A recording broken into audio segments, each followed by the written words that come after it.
So my next spiritual experience would have been the passing of my aunt Johnny.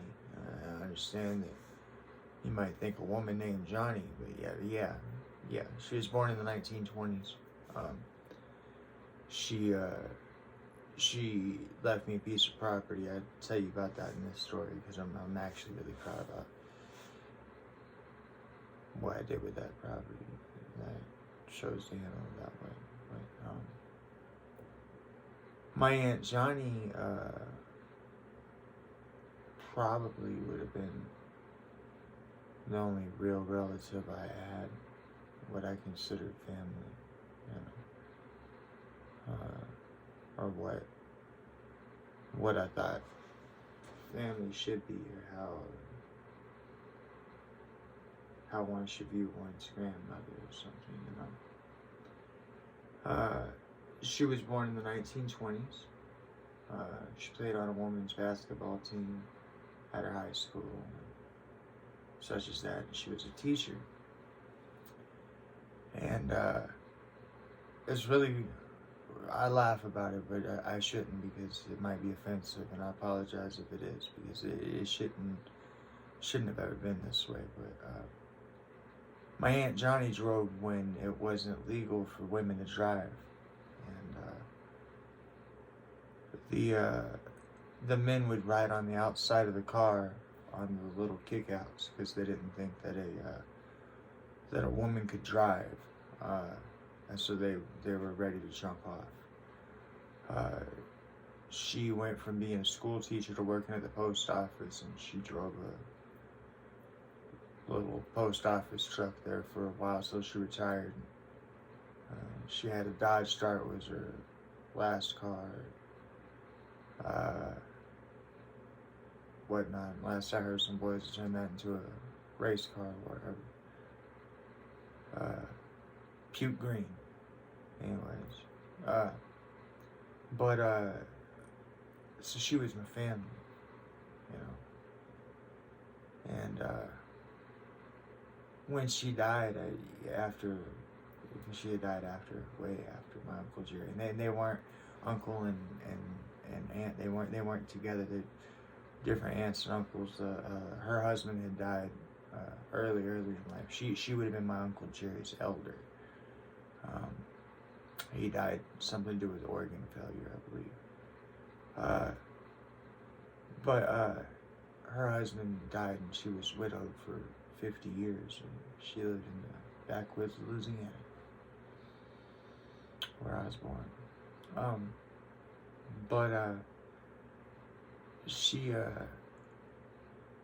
I knew when she died that she would end up coming to me, because she was in my heart. And I'm very proud of what came to me. Oddly enough, it wasn't her. It was actually my uncle, her husband Lolly. Now, when I tell you that when spirit comes to you in dreams, spirit will come to you in a weird way, I mean that, because what I'm about to say is weird. But it has to be that way, the way it sticks out to you, the way it sticks with you. I know this is strange, okay? But so, first off, the piece of property that she gave me, I'll tell you about that real fast. I inherited 2-something acres from my Aunt Johnny, and I gave them to my cousin Aaron. He grew up there, and she would have been a part of his daily life, and he always wanted to move there. What's so beautiful is that, when my dad passed, I didn't inherit the property until much later. My dad had originally inherited it. I got it handed down to me from my dad when my dad passed. But my dad also had ownership of part of my Aunt Barbara's property. And when they signed over the papers, they didn't sign them over correctly. And so technically, when I gave my Aunt Johnny's property to my cousin Aaron for free, I gave him something that I had wanted that I never had, which was a family home, and that in my mind that was going to be my family home. I was going to raise kids there. Something I never had a family. So, but not only did I give him my family home, but I gave him his family home. See, on my Aunt Barbara's property, they had built a house, and he was born and raised in that house, and so I gave him his family home too. As a result of signing that over, he now has claim to it. He should have ownership of it, but he now has claim to it. And so, but on that piece of property, there don't exist a little white bridge. It's never been there, but I've seen it a million times in my dreams. And when my aunt passed away, I walked across that little bridge, and for the first time on this little bridge there was a bench. And sitting on this bench was an older gentleman. And it was my Uncle Lolly. That was his name. And the weird part, the strange part is that just like I got dentures, he popped out his dentures and he showed me on them. He had engraved my aunt's name in his dentures. And he put them back in, and it signified that when my uncle had died, he sat right there on that bench for them 50-something years. And he waited on his sweetheart. I never saw her, but I saw him, and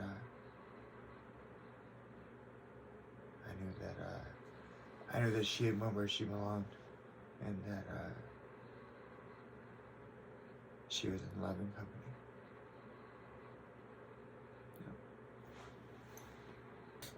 Alright, so now I'm gonna hit y'all with my business plan, right? So, I mean every bit of what I'm saying.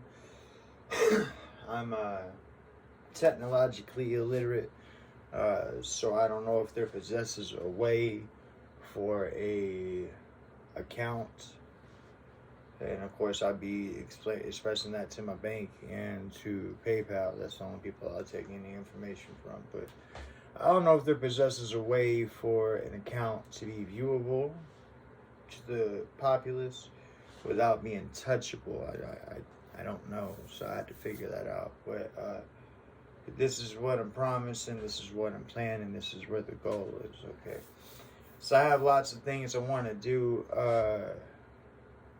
We're going to name off 2 of them in this business plan, and we're going to start ourselves a model for how we can change the world, just with me being on this simple YouTube channel and you hitting the donate button.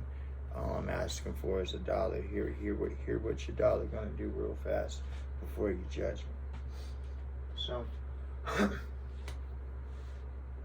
when you give me $1, okay, so you're gonna hit that big red donate button.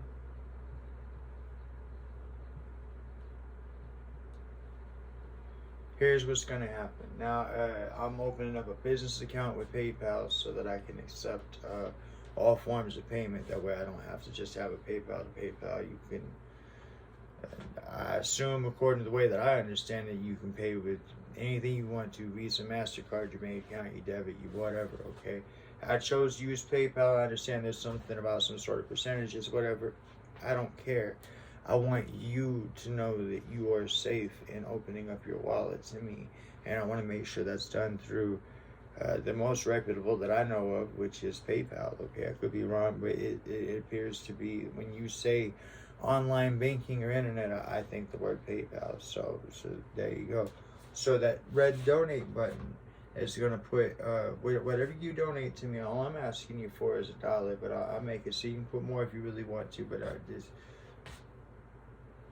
thank you. But what's going to happen is that when you give me $1, okay, once you know what I'm going to do with it. So it's going to go to this PayPal account. Now, I'm sorry, okay, I understand I might be a little paranoid, that's fine, okay? I don't like the idea of my money just sitting on PayPal, okay? So what will happen from there is once you give me that dollar goes from PayPal to the checking account, which is always going to be empty because the second I put money in the checking account, I'm going to sort it this way, and I'm letting you know how I'm going to sort it. Okay, so we have checking.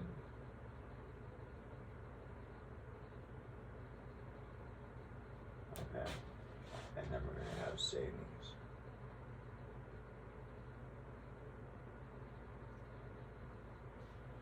And over here, we have personal.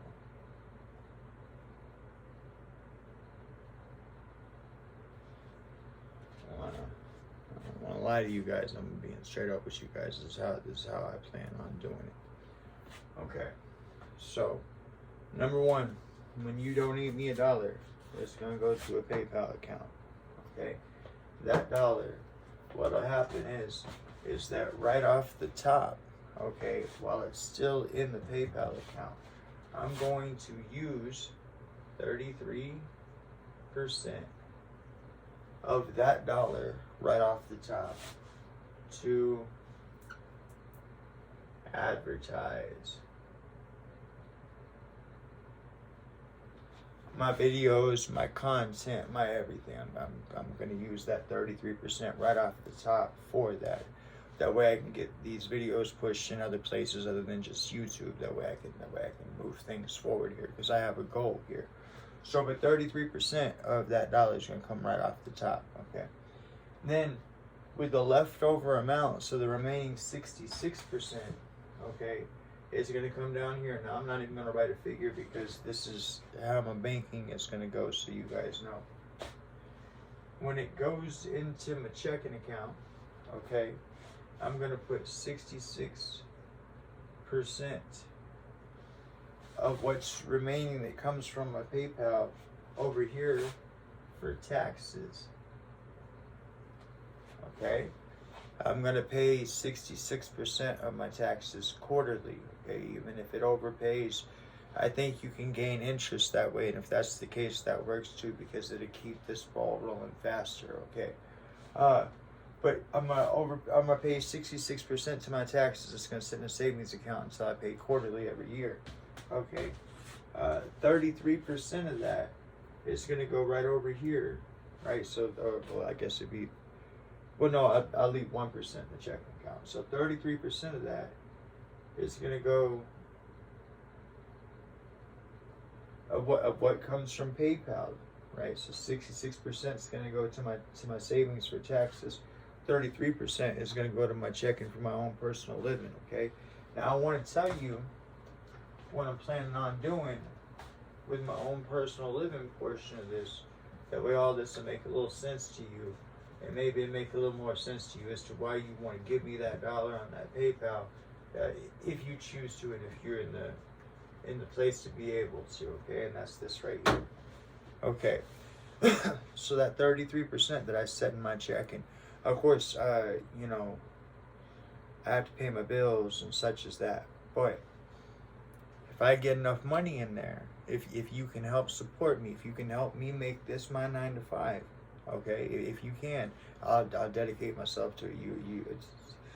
There might be a day or two lapse here coming soon because I've just hammered at this. I built this thing and then I've been hammering at teaching myself all these things. I still haven't even figured out how to put these videos to YouTube, but I know that I'm getting the film taken care of, and then as soon as that's done, then I just got to set up the PayPal account, which I'm talking to you about now, and set up a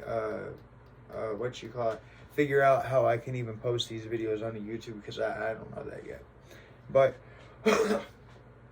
when you give me that dollar, and I put 33% to advertising initially, and 66% of that comes from my PayPal account to my checking account, right?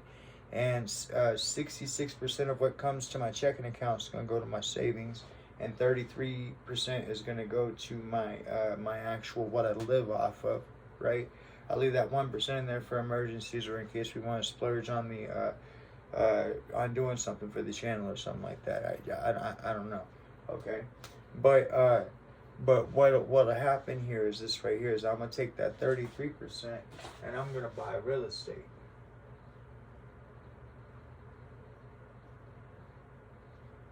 It's specifically, I don't know, because it doesn't make any sense for me to ask for your money for me to just turn around and go throw it into a hole that's not going to be any good. With that being said, I think I would like to buy up low income housing, because with the goal in it, I know I'm gonna say something here and you guys are gonna think it's stupid and you guys are gonna think it's too good to be true, but I actually have a plan for it. It could work if we work together. It's up to you. It's a button push. It requires you to give me $1.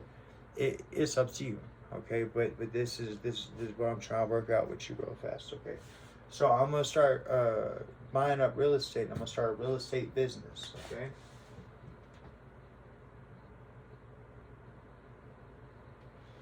Now, if you give me your $1, like I say, these things will go this way. This will be 33% goes, like I said, I pay my bills first and all that stuff. And when I can afford it, I will invest in real estate. And I'll put videos on here. That way you guys can see that I'm doing the thing.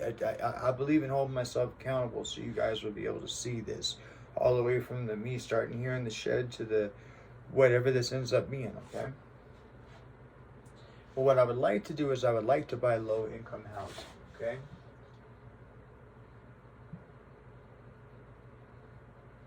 And there's a reason for that, and it's not anything judgmental. It's not, okay? So, I want you to understand something, and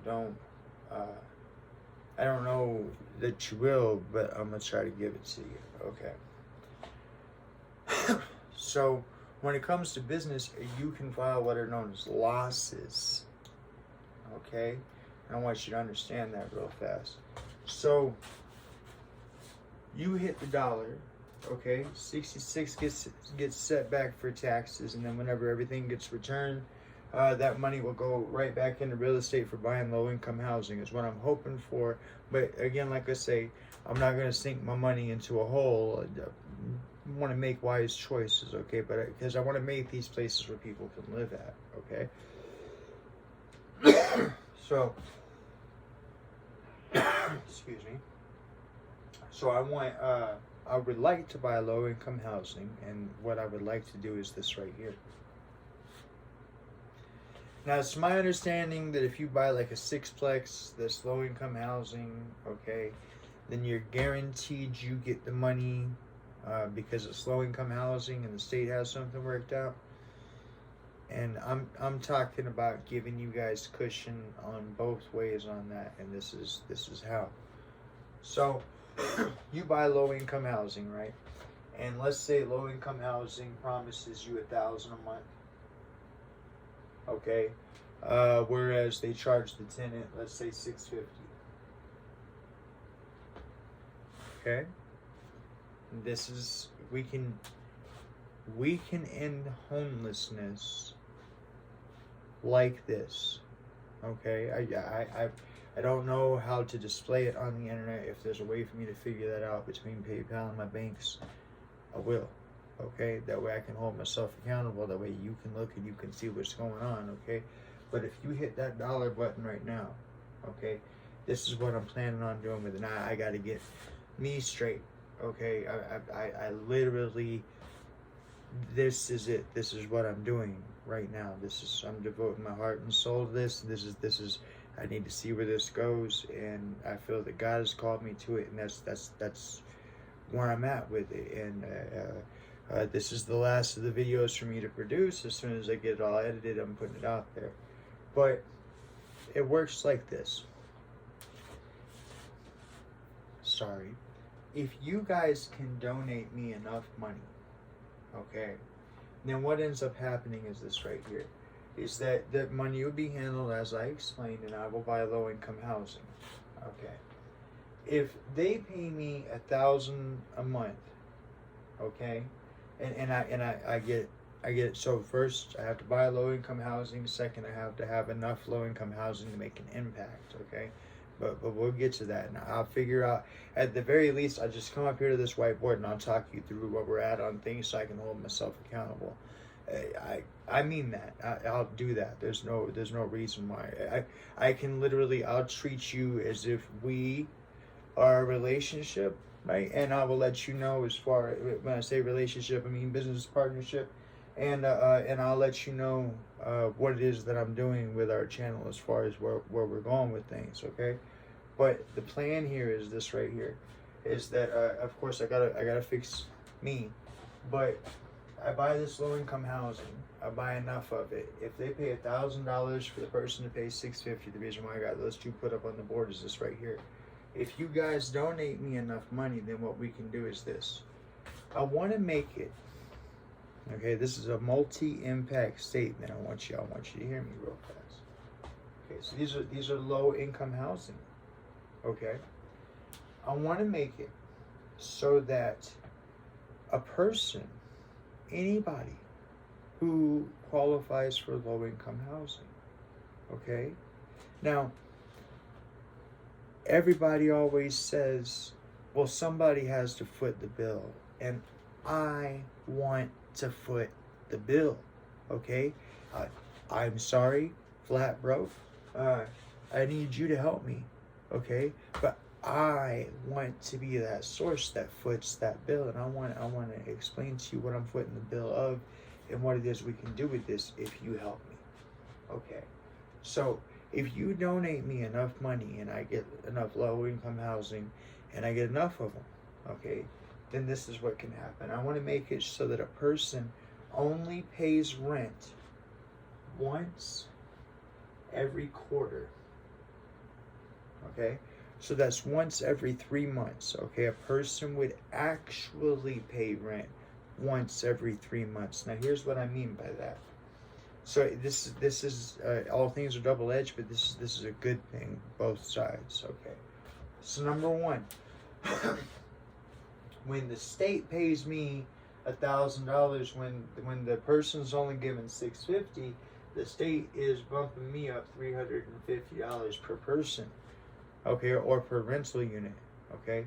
So if I make it so that a person only pays rent once every quarter, so once every 3 months, okay, then what ends up happening is that 2 of those months the state don't pay me $350. So now your taxes are more effective. That's one thing. But then the other thing is this right here. Now you, as the person renting, okay, you still have an obligation of $650.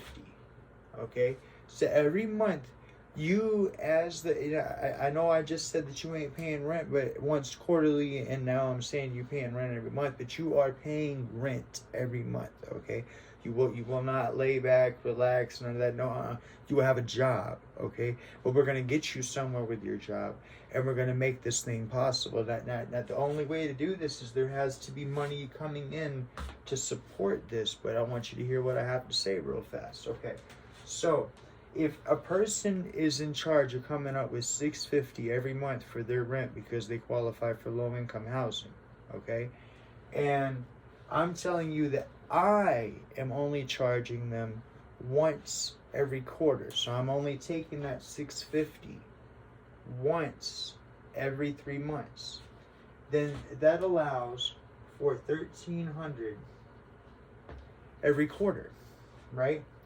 Now here's what I propose. I propose that if you can help me generate enough revenue to create this so that this $1,300 that this person would be paying to low-income housing now goes back into their pocket. Okay? Now, why would we do that and how would we do that? Let me explain. So this $1,300, before it goes back into their pocket, because it's going to go into their pocket, it is their money. But first, it's going to pay for 2 people, okay? I want every person who has to pay rent to have 2 people in their life. You know what that is? I want every person to have an accountant, right? And I want every person to have a therapist, right? Now, I know you're thinking to yourself, well, why on earth would I want an accountant or a therapist, or why would I sign up for having an accountant or a therapist? I just go rent somewhere else, and that's fine. You can still rent from me. You don't have to be part of my little game here. However, at the same time, what that equals out to is that if you choose not to be part of my little game, I'll take my $650 from you every month. Thank you kindly, okay? But if you want to play along here, then this is how this works. That $1,300 will be able to pay for you an accountant and a therapist, okay? So there are 2 people in the world that are guaranteed to give a damn about you because somebody's paying them money to do so, okay? Now, $1,300 don't sound like a lot, but over a period of time it will be, okay? But number 2, if you have an accountant managing your money, they can make sure that they pay themselves and the therapist, okay? Number 3, if you're a person with a substance abuse addiction problem, or some sort of a drinking problem or something like that, you know you have a tendency for benders or whatever, you're not going to be able to get a hold of that money from your accountant without your therapist's okay.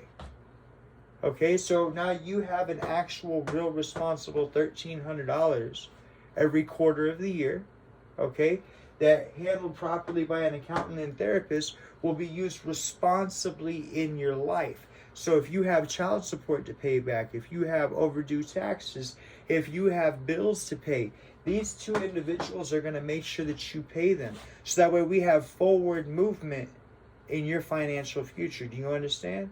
Okay?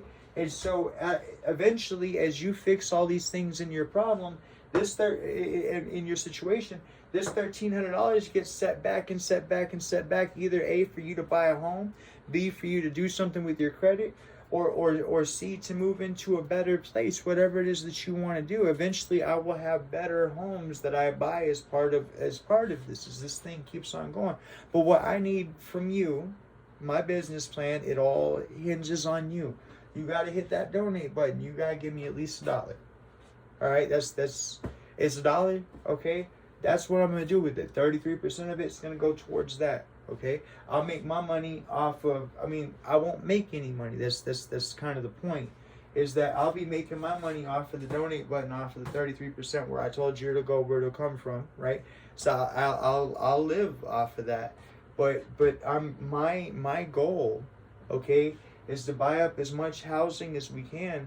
That way we can get people off the streets. I want you to understand this does a couple of things, okay? So number 1, if you get people off the streets, you know what you lower? You lower crime. That's right. When you don't have people on the street with nothing better to do than to have their hands in their pockets and walking down the road, right? Peeping stuff, contemplating, figuring out what they're going to do, you have less crime, okay?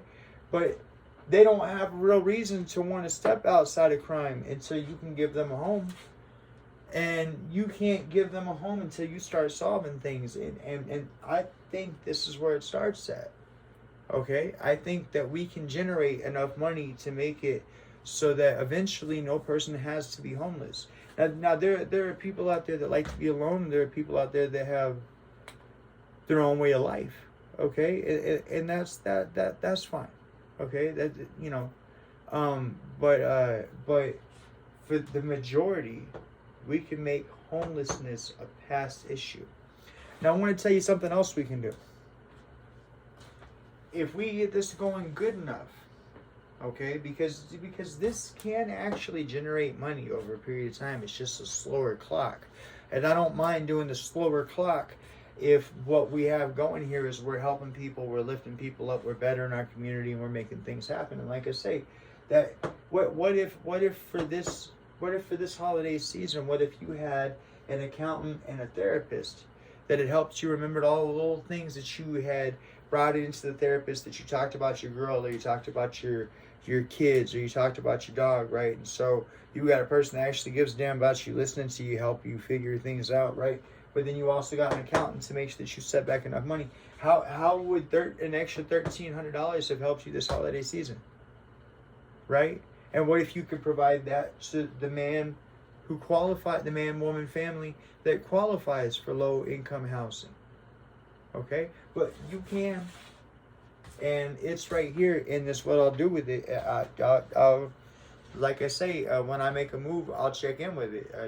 I don't, you know what I mean? It went the second I go to buy a house, and I go to get some low income housing and whatnot, what I'm doing with it or whatever, I'll let you guys know. Okay, and I'll let you guys see what's happening with it, what's going on, and they'll know that it's as a result of Defy Yourself, the channel that we got right here. Okay, but it all hinges on you donating that dollar, and that's up to you. But that's what I'm doing with it. That's my business plan. I believe God called me this, like I say, so I already know. But nonetheless, though, thank you very much. And you guys have been a joy to host, even though I know y'all been talking to me. I've been talking to you. And y'all take care of yourself, all right? All right, later.